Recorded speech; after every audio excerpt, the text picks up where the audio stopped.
आपसे जो गुफ्तगू की, एक्सक्लूसिव गुफ्तगू की इसहाक डार साहब ने, उसमें ये भी कह दिया कि वो वापस आ रहे हैं। उन्होंने कुछ अपनी जिम्मेदारी के हवाले से भी इशारा भी कर दिया कि उनकी क्या जिम्मेदारी होगी। लेकिन क्या ये हम वसूख से कह सकते हैं कि वो वजारत ख़जाना संभालने नहीं आ रही या और कोई जिम्मेदारियां लेंगे? जी मसूद साहब, यहाँ पर सिचुएशन काफ़ी इंटरेस्टिंग इसलिए भी है और परेशान कौन इसलिए भी है कि जो इस वक्त इसहाक डार साहब को जाना था पाकिस्तान 3 से 4 महीने पहले, लेकिन अभी जो आपने एक जिक्र किया कि अंदरूनी कुछ मामलात थे जिसकी वजह से उनको डिले हुआ, लेकिन अब ये हतमी फैसला हो चुका है।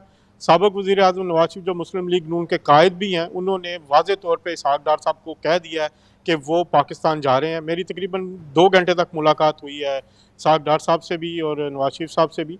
तो इसमें मुझे जो नज़र आ रहा है कि इसहाक डार से बाद में खुसूसी गुफ्तगू भी हुई है। 7 अक्टूबर से पहले मेरे ख्याल हो सकता है नेक्स्ट वीकेंड पे वो आपके पास इधर पाकिस्तान में हूँ, जो हो मेरे ख्याल जुमा हफ्ता या इतवार को चांसेस हैं कि वो पाकिस्तान आ सकते हैं।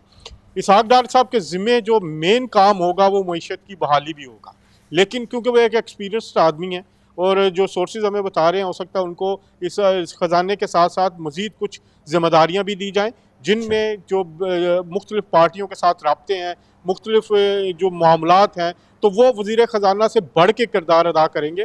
कल वज़ीर आज़म शहबाज शरीफ यहाँ लंदन पहुँच रहे हैं, वो अमेरिका से वापसी पे यहाँ रुकेंगे। बड़ी मीटिंग होगी, बड़ी बैठक होगी और उसमें नवाज शरीफ साहब होंगे, इसहाक डार साहब होंगे और शहबाज शरीफ साहब होंगे। इस मुलाकात में जो इसहाक डार साहब का रोल है वो क्या होगा उसको तय किया जाएगा। और मुझे जो लग रहा है, जो मेरी आज की अंडरस्टैंडिंग है, वो यही है कि वजारत ख़जाना से बढ़ के, वजारत ख़जाना तो होगी लेकिन कुछ और मामलात भी उनके ज़िम्मे लगाए जाएंगे। इसहाक डार साहब मुकम्मल तैयार हैं। उनसे मेरी जो गुफ्तगू अभी हुई, वो उनका जो प्लान है वो मईशत के लिए वो भी तैयार है और पूरी एक तैयारी के साथ वो इस वक्त पाकिस्तान आ रहे हैं।